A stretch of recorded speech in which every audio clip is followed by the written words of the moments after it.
So I'm going to teach a lot of you people what it means to be a feminist.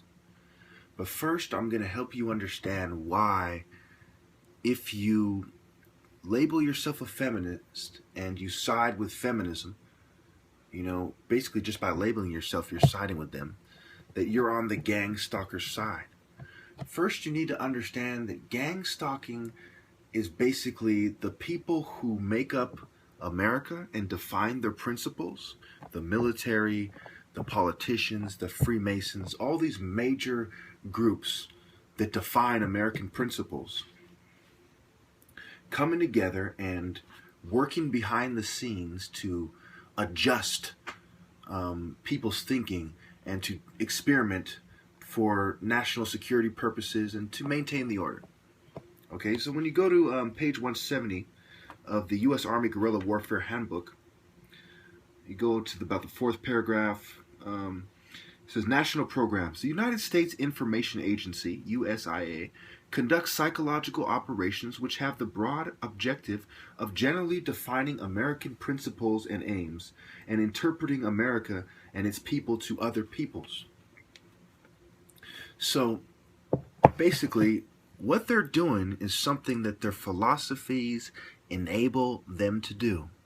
There are narcissists and there are enablers. Okay?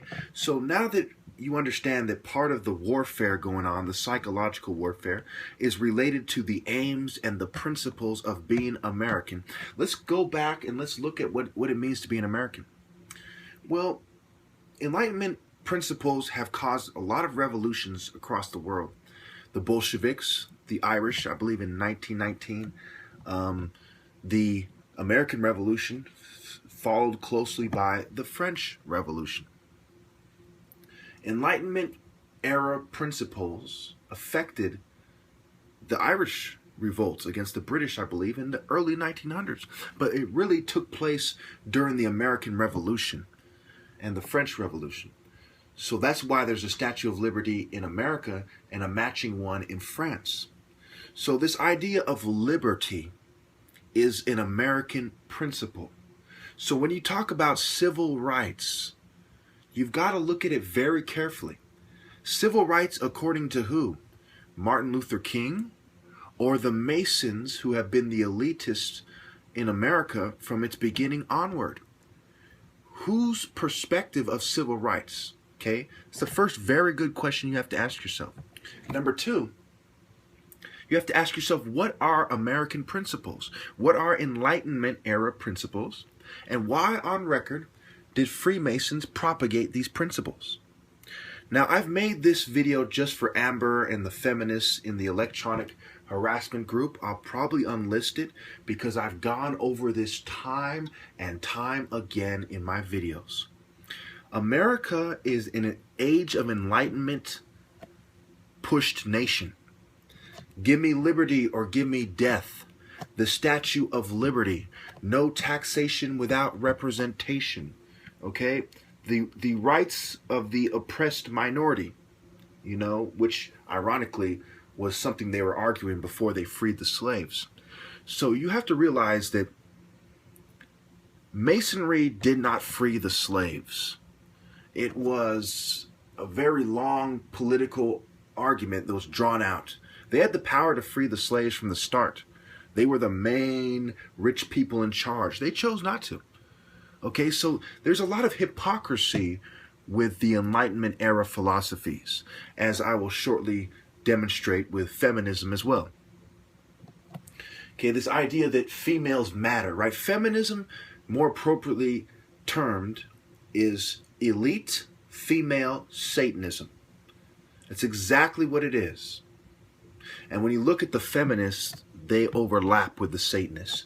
The Theosophical, Annie Besant is one of the most influential feminists.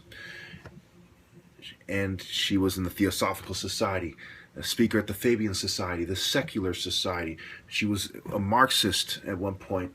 And she wrote literature against Christianity.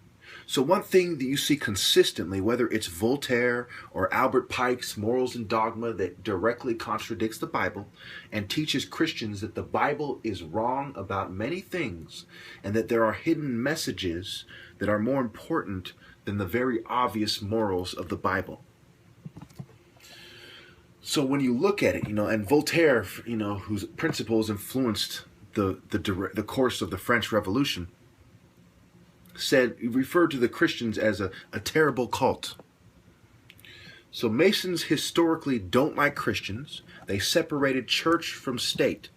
So what you need to understand is that if you do not agree with what the gang stalkers are doing, you need to understand that it is Masonic Enlightenment era principles that led them to these conclusions, and their philosophies help them justify it.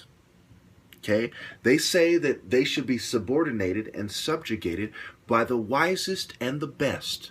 And they believe in what's called a meritocracy, right? People given positions based on merit. But who's using what scale, right? A Masonic scale. They believe in moral relativism. Morality is not big with them. And when you really look at, what is perceived American morality, because we live in a predominantly Christian society, it directly conflicts with Masonic morals and dogma. You should really read that book and it will really open your eyes.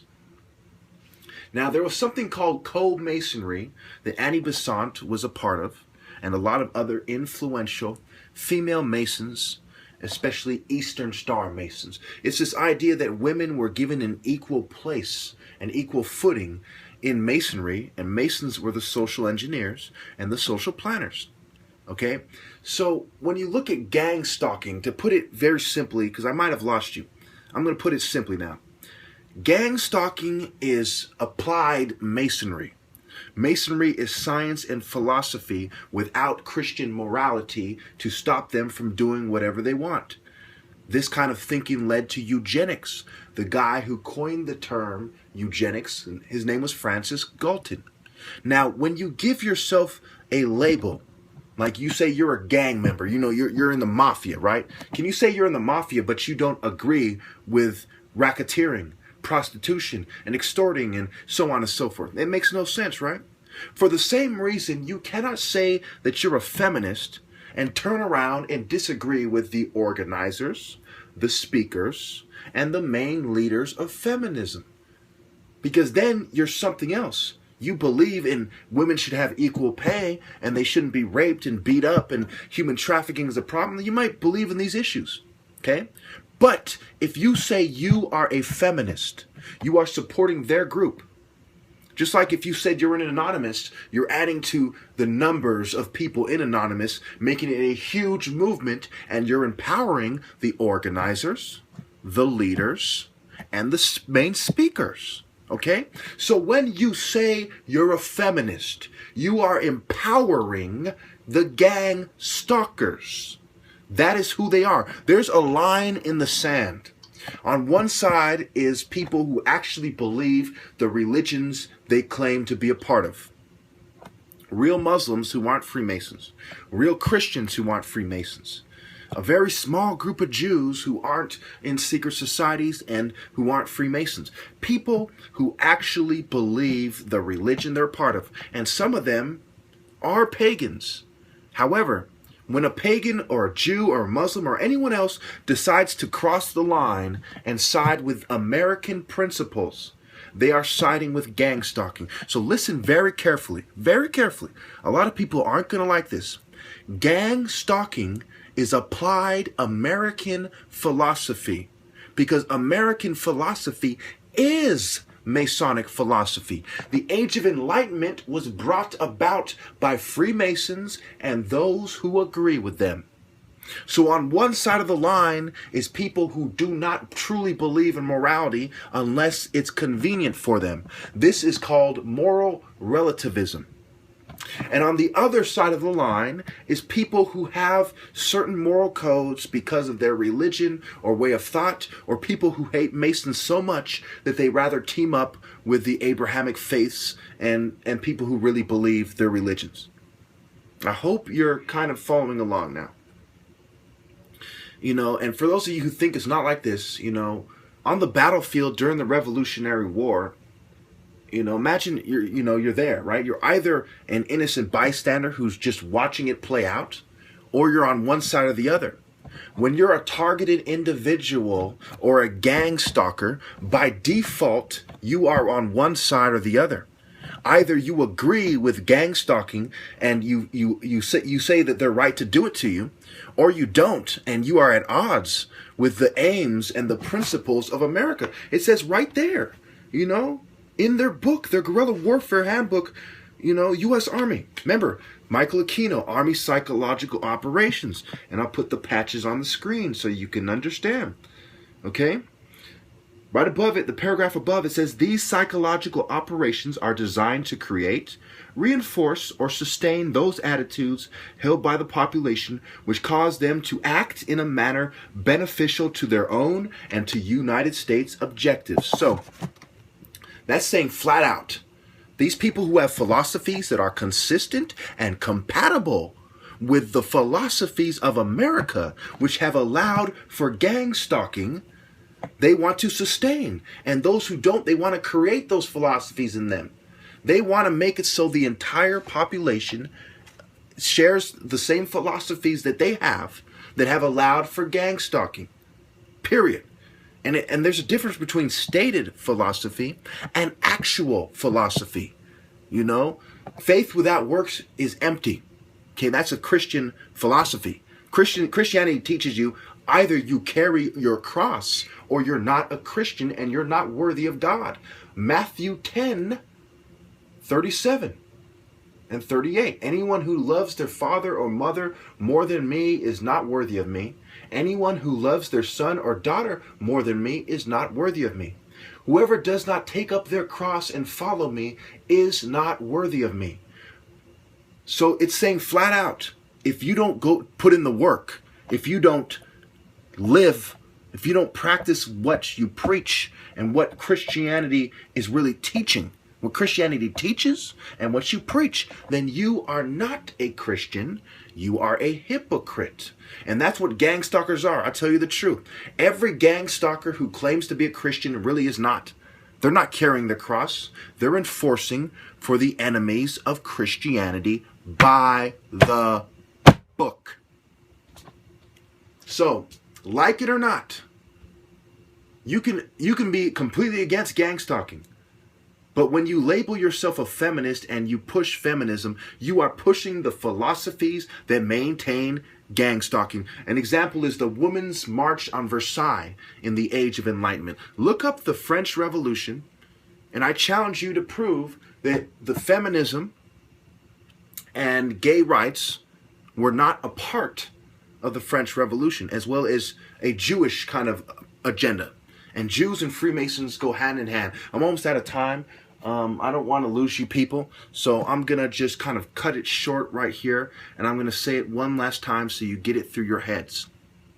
America is ruled by people who have a strong anti-Christian sentiment, and they are refining their propaganda techniques, their psychological operations, their mind control. Okay? And they're drugging their mental health drugs for the purpose of controlling the mind, how you feel, how you think, and how you behave. And they complement it with powerful messages in the media and social pressure and trying to create attitudes in people that are conducive to make, for creating us a desire to be socially accepted. And that's why Christianity is on the decline in America. Atheism is on the rise. Feminism is on the rise. Satanism is on the rise. Criminality, being a gang member, ripping people off, being a used car salesman, being a mechanic that rips people off, different forms of criminality, eugenics, feminism, well, I forgot what I went over, it's a lot to go over, but I'll put it on the screen. There's 6 main philosophies, and keep in mind, racism and eugenics go hand in hand. All these things are on the rise, right? There's a different form of racism called scientific racism, and that is eugenics, and the left is pushing that because abortion, for example, disproportionately affects black people. So to push this philosophy that is unfair to black people, you can't possibly be a civil rights activist. That's racist. Well, I'm out of time. Thank you. Well, it has occurred to me that I didn't emphasize feminism enough. So let's just focus on that for 5 minutes and wrap it up. Okay, first of all, there is gender feminism, the major form of feminism. Then there is Marxist feminism. You have a Christian feminism, which is probably the smallest form of feminism that is known. You have satanic feminism, which is probably the most influential form, though it's not the most dominant and accepted by society. Because Satanism at this point is not widely socially accepted as such. It is covertly accepted under the guise of something else. Okay? So basically, when you look at the movement, for example, we all know that there's a bunch of Satanists and Aleister Crowley lovers in Hollywood. If you don't know that, look it up. Okay, all these Nicki Minaj types and Britney Spears and Lady Gaga, and okay, they're all feminists, okay? And they are extremely influential. Do any of you think that these people aren't influential? That they don't have fucking millions of fans? Or at least hundreds of thousands of fans that follow their Twitter and watch their videos on YouTube and listen to what their politics are? Why do you think they have celebrities endorsing shoes and clothing and so on and so forth, okay? And they push their feminist ideas and principles in their music, if you pay close attention. So when you look at who are really the most influential feminists when it comes to spreading it to the average person, it's probably a bunch of Satanists in Hollywood. So to say that satanic feminism is not the most influential form is fucking crazy, right? Madness. I say it again. To pretend that Nicki Minaj, Beyonce, Lady Gaga, and all these powerful feminist figures, are not the most influential feminists when it comes to impressing it upon the average female and gay person and idiot man, is nonsense. And they're Satanists. So therefore, one must conclude that satanic feminism as pushed from the Satanist perspective, is the most influential form of feminism. Now, how many of you think it's a coincidence that Michael Aquino is one of the most famous gang stalkers in American history? The head of the Psychological Operations Unit. I mean, how often do we see people post articles about Aquino? He's a Satanist. I think we all heard about satanic ritual abuse. I think we've all connected Satanism to gang stalking. So it's really that simple. The most influential form of feminism is satanic feminism. Why would Satanists be pushing feminism if it is not compatible with Satanism? And why would Satanists be so powerful if they do not have a close relationship with the people in charge that is accepted? If the people in charge aren't Satanists as well? It's a no fucking brainer, people. Now I want you all to go to your search engines after you hear this video, type in LGBT, Satanism, or the satanic gay community. You will come on a page that has probably damn near 2,000 likes by now. Satanism is centered in 2 places, really. Tel Aviv, Israel, and San Francisco, California. And in a close third is Hollywood, California.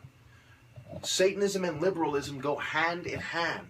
The people you think are civil rights activists, the mainstream ones, are really influenced by Satanists. So every mainstream movement that claims to be for the people is actually controlled and being orchestrated by Satanists. So if you call yourself a feminist, you are a Satanist.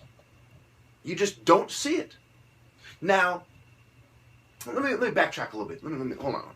What I mean to say is, if you push the party line and call yourself a feminist, you're a Satanist. However, if you have mislabeled yourself, you are contributing to the momentum of a satanic movement, but you aren't necessarily a Satanist. You are sadly misled by the same Satanists who are gang stalking you if you are a targeted individual. And even if you're not, you are misled by the same Satanists that are causing 100 million preventable deaths a year in the world. Despicable, pitiful scum that are unworthy of God Almighty. Go ahead, try to prove me wrong. Thousands of dollars if you can. Another way to look at it is America is the biggest propaganda machine on the planet. That's part of who we are. Does the Democratic president, for example, define to the world what America is? Partially, but it's not that simple. The propaganda we push is a result of an agreement that is made by the right and the left and the few independents and so on that weigh in. And they say, this is our stated goal. This is our stated principles and aims. And now we're going to impress that upon the world. Now, don't fall for the national line. Look at what it really means to be an American. And I hope that when you're done, you realize that the only way America can be compatible with you is if you if America redefines what it means to be an American.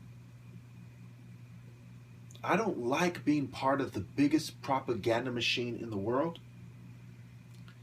I don't agree with CIA covert operations. I agree that a nation needs to defend itself. We need to find a way to establish good trade agreements, if you will, with other nations. We need to do things, we need to do this to a certain degree. But I don't agree with this Masonic New World Order agenda that America pushes.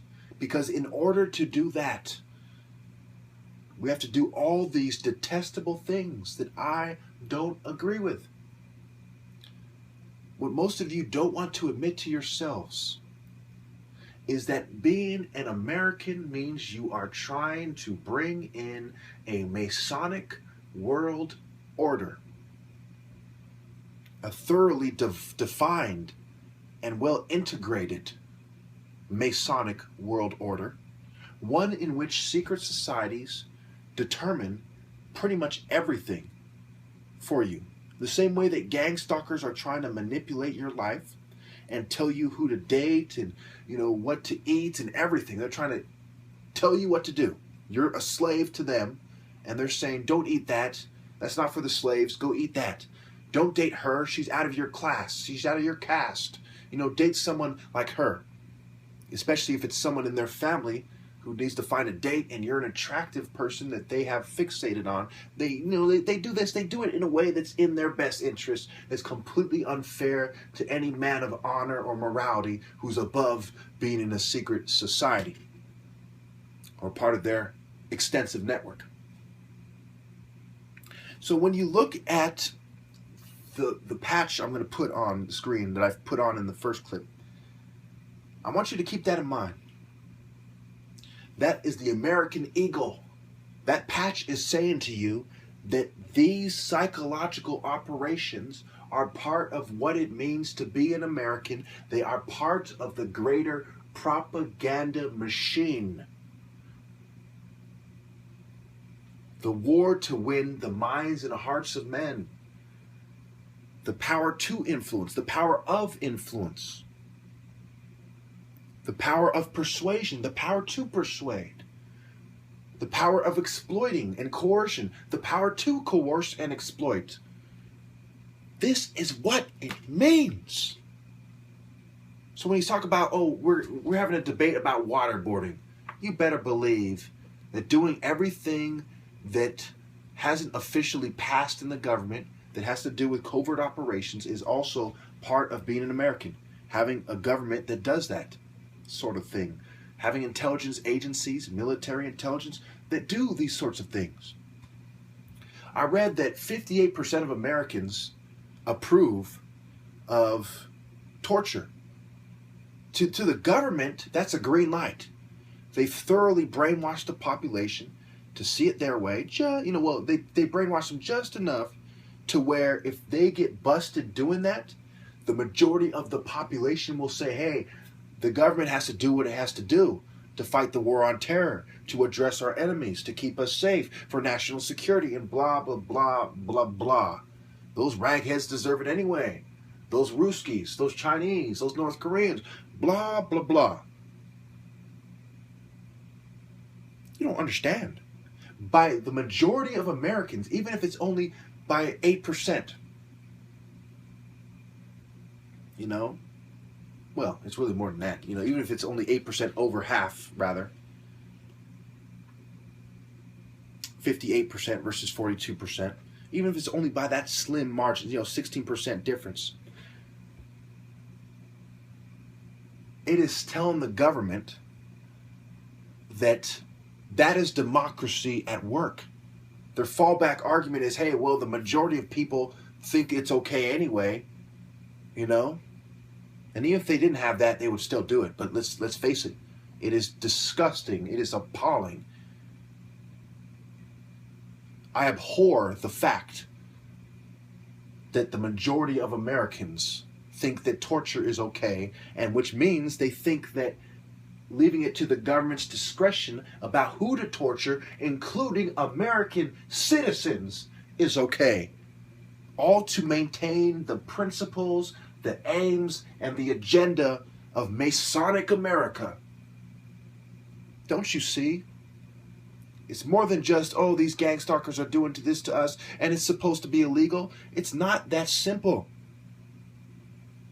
This is what it means to be an American. A long history of unethical experimentation. A long history of illegal covert operations, black operations. A long history of human rights violations in the name of furthering the New World Order agenda is what it means to be an American. So in order to fight back, you have to fight back at what it means to be an American. You have to redefine what it means to be an American. And what better way to do that than to team up with the main enemies of the people you don't agree with, which are the Christians, people of high moral value, whose morality is not compatible with the horrible things that the government does. For a Christian, it's a no-brainer. Do I side with my religion or these sickos who have targeted me? You need to understand that. The spiritual bottom feeders' philosophies have contributed to their decision-making process and have allowed for them to do this. If we truly lived in a Christian state, this would never have happened. There is nothing about Satanism that says don't run psyops, don't covertly experiment on people. There is nothing about criminality that says that. This is part of both those things. There is nothing about feminism that says don't do that. Hell, they want you to have the right to, abort fetuses, to force medicate people when they team up with mental health. Hell, they're teaming up with mental health to run these propaganda operations that end up feeding into their feminist agenda. When you look at it, psych ops and mind control is beneficial to feminists. There is nothing about the LGBT community's philosophies at large that says don't do these things. They're a bunch of privileged ninnies in nice areas like San Francisco and their friends in Tel Aviv. Hell, the Age of Enlightenment pushed homosexuality to an all-time fucking high. It allowed them social acceptance to a certain degree. And over the years, they've won gay marriage. So all these psyops, the mind control, psychiatry, removing homosexuality as a mental disorder, when you look at the greater psychological operations and gang stalking, it is beneficial to gay leaders and gay rights activists. It has allowed for them to fucking overtake the Christian opposition and to get their way across. They're not going to help you hinder their movement. They're the fucking enemy. Same with the atheists. Atheism is on the rise because America is a powerful propaganda machine. And where does that propaganda hit hardest if not right here at home? Same with the eugenicists. Don't you see? Don't you see how it is? Don't you see where the line in the sand is? Like it or not, there's a fucking line in the sand. And these people are waging war against Christians and their allies. And they are taking great pleasure. You should see how I'm treated when I'm in the psych ward. They take great pleasure in fucking force medicating us. Trying to pretend that we're crazy. This is the war.